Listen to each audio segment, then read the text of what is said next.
për shkak të një hakmarrje nga ana e Iranit, për shkak se këtu është Bajreni, kjo është ura që lidh këtu, është goditur sepse Bajreni ka para 3 ditësh ka dënuar me burgime të përjetshme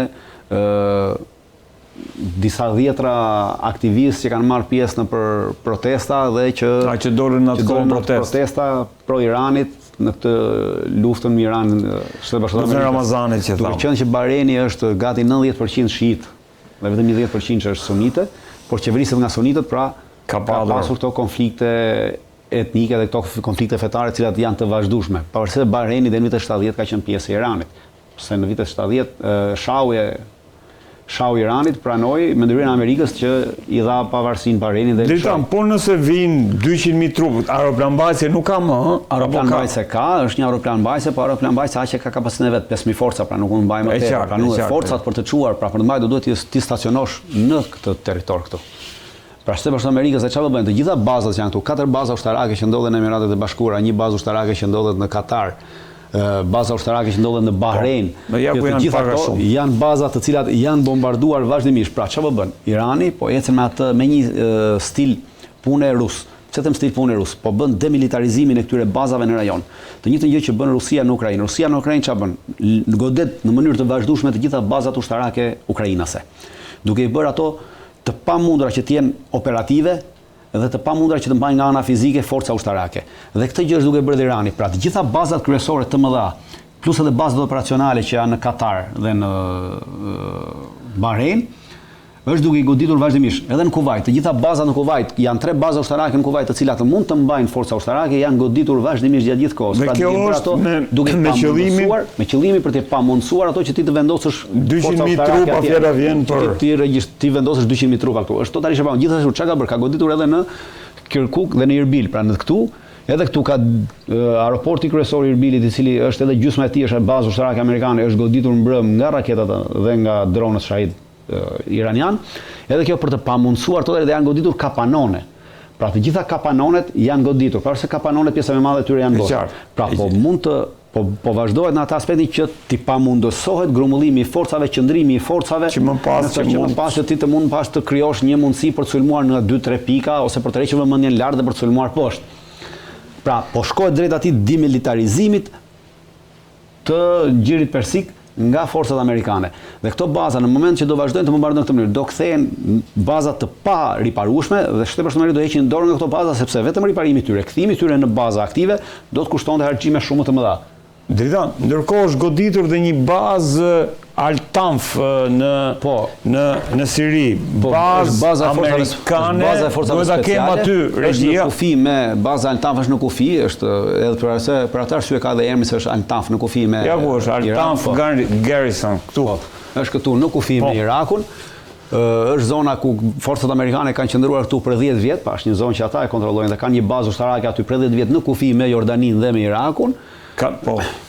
Është këtu baza midis këtu është kufiri që ndan në Jordanin, këtu është kufiri që ndan në Irakun, baza këtu ka ndërtuar baza këtu për të mbrojtur dhe për të marrë nën kontroll pusat e naftës sepse është një zonë naftëmbajtëse, këtu ndodhen ato, pra kanë qenë gjatë kohës në kontrollin e forcave amerikane dhe janë të vendosura forcat speciale amerikane, cilat nuk janë larguar nga Iraku, por goditja e tyre nuk ka ardhur për shkak të ndonjë veprimtarie të veçantë në lidhje me operacionet ushtarake amerikane në Iran, ka ardhur për shkak të një operacioni të ndodhur me datë 7, ku forcat amerikane speciale kanë asistuar forcat speciale të Siris, pra këto forcat e Al-Sharës, për të ndaluar një sasi armatimi që vinte nga Iraku, që do kalonte nëpërmjet rrugëve të kontrabandës, ishte një sasi armatimi e mbushur me raketa dhe me dron kamikaz që po shkonin në drejtim të Hezbollahut. Dhe pjesa më e madhe e tyre ishin raketa dhe raketa kundërtanke dhe dron të prodhuar në Iran. Dhe për këtë arsye, në këtë operacion kanë marrë pjesë forcat speciale amerikane, pra është udhëhequr nga forcat speciale amerikane dhe goditja ka ardhur si pasojë e këtij veprimi. Pra goditja e bazës ka ardhur si pasojë e kundërpërgjigjes. Në fakt, kjo është se pash Dritan që kjo pak a shumë thuhet se ajo gjithëti kanë qëndruar, por nuk është më bazë sepse trupat amerikane janë larguar. Bazë vazhdon të jetë, trupat amerikane vazhdojnë të mbajnë një pjesë të bazës, një pjesë që ka kaluar forcave siriane dhe ndodhen një pjesë të bazës, po vetëm për shkak të këtij operacioni është goditur, sepse në rast se mbani mend para 2 javësh Trumpi deklaroi që bëm një marrëveshje me presidentin e Sirisë, tashmë që në mënyrë ai të vazhdoj luftën kundër Hezbollahut në forma të tjera dhe në mënyra të tjera. Pra gjithë mendonin se Siria do hynte në luftë direkte me Hezbollahun, pra me forca ushtarake, ndërkohë që në forma dhe mënyra të tjera, domethënë, të ndalojmë gjithë kontrabandën e armëve dhe bllokimin. Dhe ky ishte rezultati I parë së bashku me forcat amerikane në Antan. Prandaj është goditur nga Irani baza amerikane në Altan. Dritan, ndërkohë ajo që po vërehet është gjithashtu edhe aktivizimi I Houthi në këtë luftë. Sot domethënë është rrëmbyer edhe një anije në Bab el Mandeb. Komentatorë e lexojnë si një kundërpërgjigje të Iranit në raport me këtë që po ndodh. Pra, si e vlerëson edhe futjen e Houthit në lojë? Houthit patjetër do futeshin në lojë. Irani ka deklaruar këto që janë pjesë e boshtit të rezistencës, pra së bashku me Hezbollahun, dhe futja e Houthëve në lojë është në këtë detyrimin, pra, në detyrimin e Shtetit Bashkuar të Amerikës duke çuar drejt një krize ekonomike për çmimet e naftës, për çështjet e naftës, që Shteti Bashkuar të Amerikës të pranojnë kushtet. Pra, kemi një luftë e cila po luhet ekonomikisht, politikisht dhe ushtarakisht, me të gjitha format dhe mënyrat. E qartë. Dhe jemi këtu Dritan dhe kjo do të prodhonte më pas. Shiko, kjo do të bllokonte sepse Arabia Saudite, si tam këtu, është një port I Xhebelit, është në afërsi të Xhedës. Ku kalon tubacioni që vetmi port aktualisht, I vetmi tubacioni I cili po funksionon për të nxjerrë naftë nga vendet e gjitha nafta kalon nëpër Bab el Mandeb, sepse ato anijet e naftës të mëdha nuk mundet të kalojnë në kanalin Suezit. Për këtë arsye kalojnë këtej dhe pastaj shpërndahen në gjithë botën duke kaluar poshtë Afrikës ose në pjesën tjetër të Azisë. Dhe duke bllokuar këtë, pra bllokon çdo lloj nafte që del nga gjiri persik dhe nga gadishulli arabik. Kjo shpjegon pse Arabia Saudite I sulmoi Arabia Saudite përse sulmoi? Sulmoi Yemenin për arsye se avioni I cili po vinte nga Irani në drejtim të Yemenit kishte në bordin e vet zyrtar të lartë të qeverisë Houthit, cili kishte marrë pjesë në varrimin e Khameneit. Okay. Dhe Jemeni u kundërpërgjigj duke goditur një port dhe disa baza ushtarake që ndodhen në kufi me Yemenin në zonën jugore, ku është edhe në këtë zonë jugore ku është edhe zonë turistike shumë që cila përdoret nga Arabia Saudite. Arabia Saudite ka dy zona turistike që përdor për të huaj. Është Jeddah dhe është edhe është një qytet tjetër kryesor këtu, I cili u bombardua nga Yemeni. Pra, përdoret për turistët e huaj. Janë të vetme dy vende në Arabinë Saudite ku turistët e huaj mund të bëjnë plazh. Në asnjë vend tjetër në Arabinë Saudite nuk mund të zhvishesh ose nuk mund të dalësh për në atë zonë, vetëm në këtë zonën këtu dhe në këtë zonën këtu. Pra janë dy pika këtu. Dhe kjo pika këtu u bombardua nga Houthët dhe në moment që u bombardua nga Houthët, Arabia Saudite e ndaloi bombardimin ndaj Houthëve. Sepse dëmi që mund të shkaktonte kjo luftë ishte më I madh se sa dëmi që Arabia Saudite mund të shkaktonte Houthëve. Dritan, nëse Houthit ndërmarrin këtë siç e kanë ndërmarrë, pra bllokimin e Bab el Mandeb, a nuk do të kemi një sulm të paktën siç po ndodh në Hormuz nga Arabia Saudite apo nga Shtetet Bashkuara? Arabia Saudite nuk do të kemi një sulm nga Arabia Saudite në drejtim të Houthëve në Yemen, por do të kemi një marrëveshje bilaterale, dy palëshe midis Iranit dhe vendeve të ndryshme. Aktualisht, për shembull, Katari ka bërë një deklaratë, Ministria e Jashtme e Katarit ka bërë një deklaratë sot në mëngjes, ku thotë që neve nuk duam të marrim pjesë në asnjë lloj konflikti që Shtetet Bashkuara të Amerikës kanë me Iranin, nuk bëjmë pjesë e saj, nuk jemi pjesë e kësaj dhe për këtë arsye aktualisht kjo deklaratë politike I ka dhënë mundësi Katarit që të ruajë infrastrukturën civile dhe Irani ka bombarduar vetëm dy bazat ushtarake amerikane. Dhe një hotel ku ndodheshin forca amerikane, pra nuk ka bombarduar infrastrukturë civile. Njëjtën gjë po bën edhe Omani, pra me takime bilaterale. Ministri I Jashtëm I Iranit ka qenë në Oman për takime. Pra, të njëjtën gjë do bëjnë të gjitha shtetet e tjera për të ruajtur infrastrukturën e tyre, pasi nuk kanë kapacitete që t'i kundërpërgjigjen Iranit me të njëjtën fuqi ushtarake, me të njëjtën fuqi zjarri që Irani ka. Pasi nuk posedojnë raketa balistike, nuk posedojnë ato sasi dronë, nuk posedojnë atë ekspertizë që iranianët kanë dhe që kanë fituar nga kjo luftë. Për këtë arsye, për të ruajtur infrastrukturën e tyre civile, e cila po të shëmbej do t'i shkaktonte këtyre vendeve një kolaps total dhe do të sillte ndryshime të mëdha regjimesh në këto vende, pra gjeopolitike shumë të fuqishme, atëherë të gjitha këto vende do të hyjnë në bisedime direkte me Iranin. Pra ky është presioni që Irani po përdor.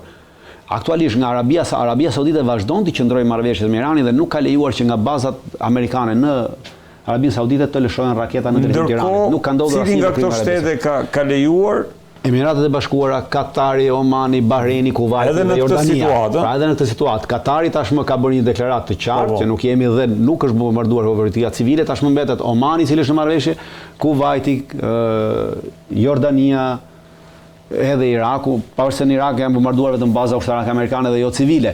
Po edhe në Jordani, ministri i jashtëm i Jordanisë doli dhe deklaroi që nuk ka baza ushtarake amerikane në Jordani, por ka vetëm prezencë të forcave ushtarake amerikane në Jordani. E qartë. Pra në këtë mënyrë ata po mundohen që të gjejnë një lloj rruge bashkëbisedimi me Iranin në këtë aspekt.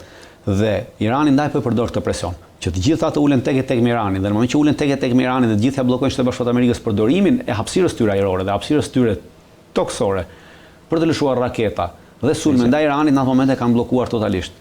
Pra, po vazhdon lufta në të gjitha frontet, edhe ajo diplomatike, edhe ajo ekonomike, edhe ajo ushtarake. Jo, unë vazhdoj, atë mendova, thash mos do kemi këtu, pastaj mos do kemi një përplasje të Arabisë Saudite jo, nuk ka pasur përplasje të Arabisë Saudite, se Arabia Saudite është në një krizë të madhe ekonomike, nëse mbani mend Arabia Saudite kishte deklaruar që duhet të fillonte në vitin 2024 një qytet që quhet qyteti Neo, që duhet dilte nga kjo anë e Arabisë Saudite shkonte në anën tjetër. Një qytet me gati 100 milion banor. Se këtu do fillonte Neo 170 kilometra. 170 kilometra Neo. Tashmë Neo është hapur një kanal dhe është mbetur kanali ashtu sepse nuk ka më nga diku të rreth 100 metra ata që ishin të interesuar, tashmë kanë mbetur vetëm 4000 veta, të cilat janë larguar investitorët. Nga këta investitorë për arsye të kësaj frike, të kësaj lufte. Dhe për këtë arsye është Arabia Saudite është edhe në një krizë tjetër më të madhe, edhe krizë ekonomike për projektet e saj. Për këtë arsye nuk do të hynte në asnjë lloj lufte të tillë sërish me Huthët. Po kështu që është opsion sepse do ta fundoste totalisht dinastinë e Saudëve. Dritan, nuk mund t'i lë pa diskutuar në këtë moment edhe një sekond. Pra do thosha se tham pak më parë që Trumpi ndodhet në kushte të veta politike shumë të vështira aktualisht në Kongres dhe në Senat. Dhe nuk e ndihmojnë dot më as izraelitët edhe as lobi izraelit në Shtetet Bashkuara të Amerikës. Pra AIPAC-u. Në Senat, Trumpi kishte bërë një propozim që të kalonte në votim një ligj të veçantë ku shërbimet sekrete shërbimet pra aparati i zbulimit ushtarak të ushtrisë amerikane, aparati i zbulimit ushtarak të bëheshin një me aparatin e zbulimit ushtarak të ushtrisë izraelite. Pra të mos ishin më aleat, të bëheshin një. Dhe Senati i votoi, ku gjithë demokratët votuan kundra dhe Senati nuk e kaloi këtë. Duhet kalonte në Senat dhe pastaj nga Senati kalonte në Kongres. Duke qenë se nuk kalon në Senat, nuk shkon fare në Kongres. Pa ky propozim i ra totalisht direkt. Dhe kjo tregon që Trumpi po ka probleme të mëdha politike në Senat dhe në Kongres. Dhe edhe mbështetja izraelite, pra sioniste e Trumpit në Senat dhe në Kongres ka rënë totalisht, pra nuk ka më atë fuqinë që kishte qoftë edhe të demokratët, pasi të gjithë demokratët votuan kundër këtij propozimi të Trumpit, që të bëjë një zbulimi ushtarak amerikan dhe izraelit. Dritan, unë nuk mund të lë pa diskutuar edhe faktin që shqetësimet që kanë, se përveç për shumë komentatorë vazhdojnë të jenë tek pjesa që po tentohet një pushtim toksor. Ndërkohë, Mike Pompeo ne dëgjova në një intervistë dje i cili tha që kjo strategji e Trumpit do të shojë, kjo strategji e goditjes që po bën aktualisht do të shojë më pas në një kryengritje të brendshme çka do të përmbys edhe regjimin. Pra, a jemi tek mundësia apo skenar të tillë ta kenë mundësinë për të realizuar? Jo, unë nuk besoj, të gjithë ta që kanë folur kanë harruar të bëjnë hesapet me historinë. Përpara se të shkojmë në një konkludim të tillë, duhet të bëjmë një hesap të shkurtër me historinë. Irani ka bërë një luftë 8 vjeçare me Irakun, po. Dhe lufta ka qenë një luftë shkatërruese totale. Ajo lufta që njihet si attrition war, ku të dyja palët kanë shkatërruar çfarë do lloj infrastrukture civile që mund të arrinin për të shkatërruar. Dhe numri të vdekurve vetëm në Iran nga ajo luftë 8 vjeçare është 1 milion banor.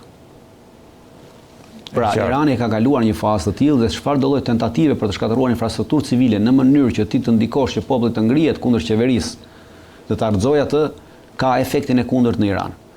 është një shoqëri totalisht e indoktrinuar për shkak të luftës dhe për shkak të sanksioneve 40 vjeçare, është e pamundur që këtë shoqëri ta ngresh sot me këto goditje. Çfarë do lloj goditje e jashtme, pra që bëhet nga jashtë, duke sjellë dëme në civila dhe në objektiva civil, automatikisht kjo nuk e ngre, po bën efektin e kundërt. Do të prodhoj krizë ekonomike, thotë? Nuk prodhon krizë ekonomike, për arsye se Irani ka 40 vjet që është në krizë ekonomike, sepse është në sanksione, ka qenë në krizë ekonomike edhe më të thellë për arsye se para 10 viteve Irani nuk kishte marrëdhënie as me Kinën dhe as me Rusinë, ndërsa tashmë ka partner strategjik, ekonomik, politik dhe ushtarak, Kinën dhe Rusinë, është pjesë e BRICS-it.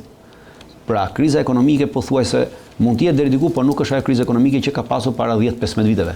Është e pamundur që ta futesh më në këtë krizë ekonomike dhe është e pamundur që ta detyrosh popullsinë iraniane prej 90 milion banorësh, 92 milion banorësh që ajo të ngrihet kundër kësaj qeverie. Mjafton të shihni se sa morën pjesë pra.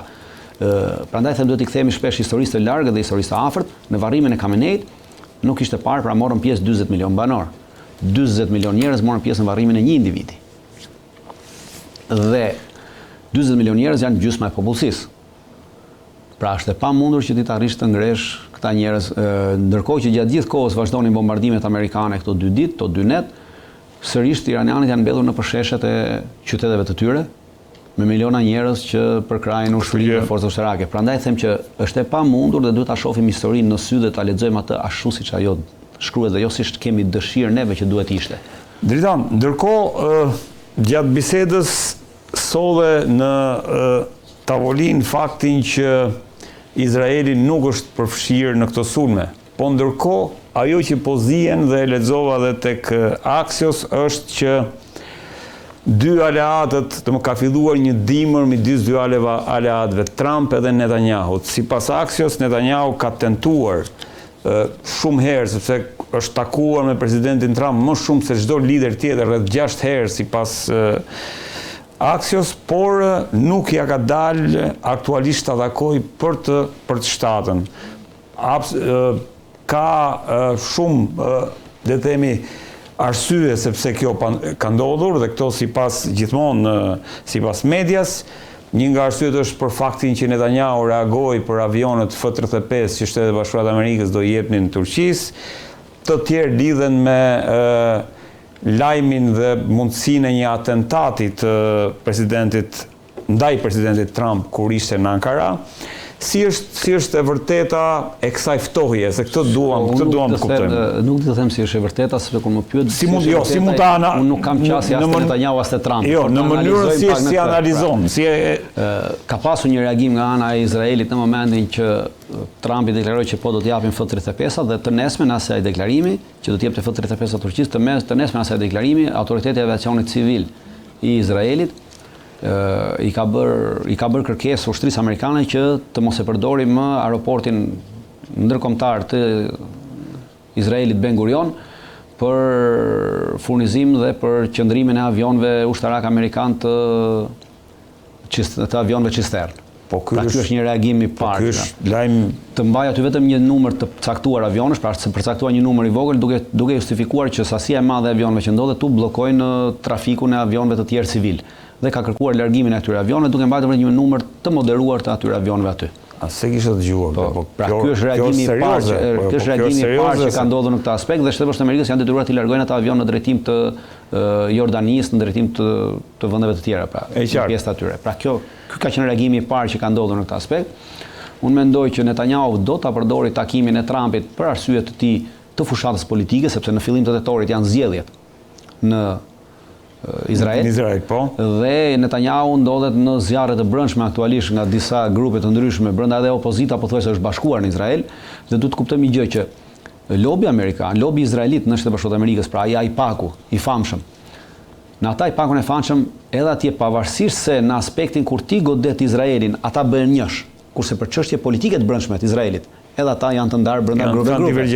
Prandaj, aktualisht nuk po mundet Netanyahu ta përdori AIPAC-un si një grusht të vetëm, si një lob të vetëm për të realizuar takimin me Trumpin, për arsye sepse edhe opozita izraelite normalisht që ka qasjen e vet në AIPAC dhe njerëzit e vet në AIPAC dhe si duket ka lob më të fuqishëm brenda AIPAC-ut dhe nuk e lejon Trumpin që të presi Netanyahu në mënyrë të cilit ta përdori këtë takim me Trumpin në fushatën e tij elektorale në Izrael. Pra, kemi një... Nuk po e lejon Trumpin të jap bonus Netanyahu, Pra, kemi një përplasje politike e cila po kërkohet të përdoret edhe në aspektin ndërkombëtar. Pra, takimi ndërkombëtar të përdoret për qasje politike të brendshme dhe në këtë moment lufta brenda AIPAC-ut, pra brenda lobit izraelit, në këtë moment e ka ndaluar Trumpin sepse nuk po ka presion nga lobi izraelit, siç kishte për shembull presion për të sulmuar Iranin, presion për Gazën ose presion për diçka tjetër. Tashmë ata janë ndarë në këtë aspekt.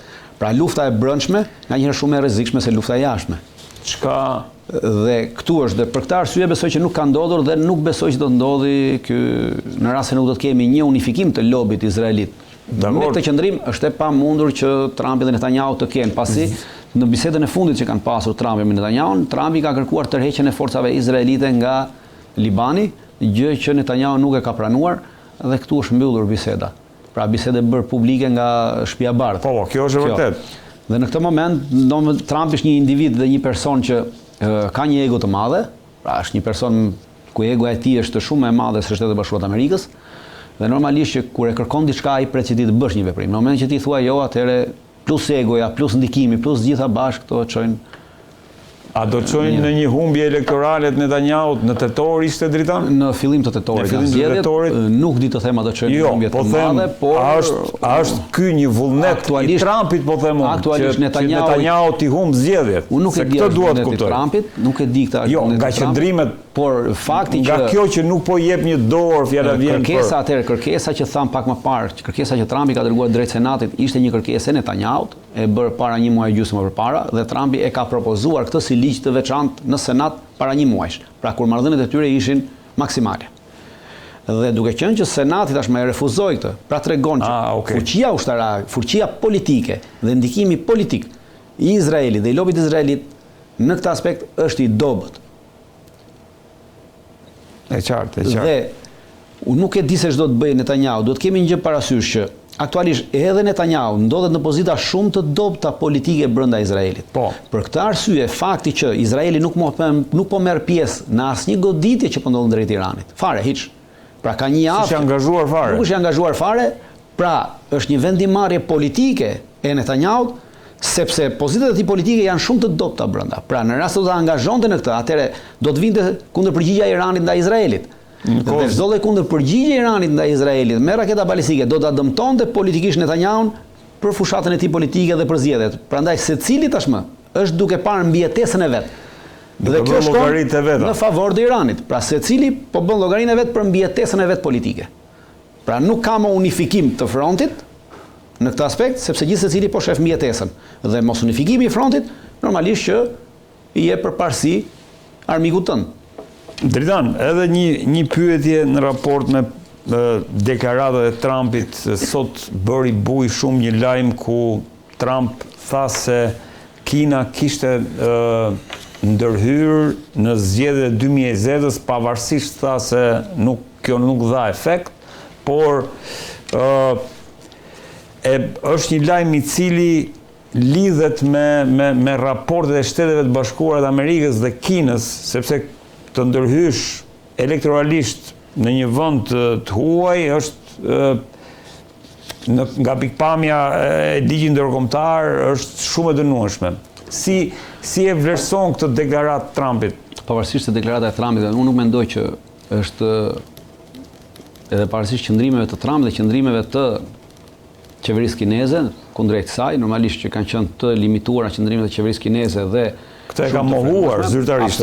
Absolutisht, edhe sepse mendoj që edhe nuk ka ndodhur fare. Shikoni, jemi në të njëjtën pikë që në vitin 2016 demokratët akuzuan Rusinë për ndërhyrje në zgjedhjet e brendshme për të favorizuar Trumpin. Aktualisht është e njëjta akuzë, vetëm se ka ndryshuar aktori, pra Trumpi po akuzon Kinën se ka ndërhyrë për të favorizuar demokratët. Po mund të lexojmë shumë nga kjo, shumë interesante. Pra shtrimi shumë interesant. Po përdoret e njëjta gjë për luftën e brendshme politike që kanë me njëri tjetrin. Dhe në të dy rastet edhe ajo e Rusisë nuk u provua kurrë, pra nuk u provua kurrë, pavarësisht se u ngrit një hetim i FBI-s i cili doli që ishte komplet i falsifikuar dhe Trumpi se njëjtën gjë po bën edhe Trumpi tashtiv duke përdorur Kinën dhe jo me Rusinë kundrejt demokratëve. Gjithsesi, po përdoret një armik i jashtëm për të sulmuar armiqtë e brendshëm politik. Gjithsesi, ajo që rezultoi, kemi një marrëveshje në Alaskë, Dritan, nuk rezultoi aq bosh ajo ideja që Trump ka një lloj Trumpi ka qëndruar, pra, do të kemi që parë, nuk ka të bëjë marrëveshja e Trumpit, nuk ka të bëjë me çështjen e zgjedhjeve.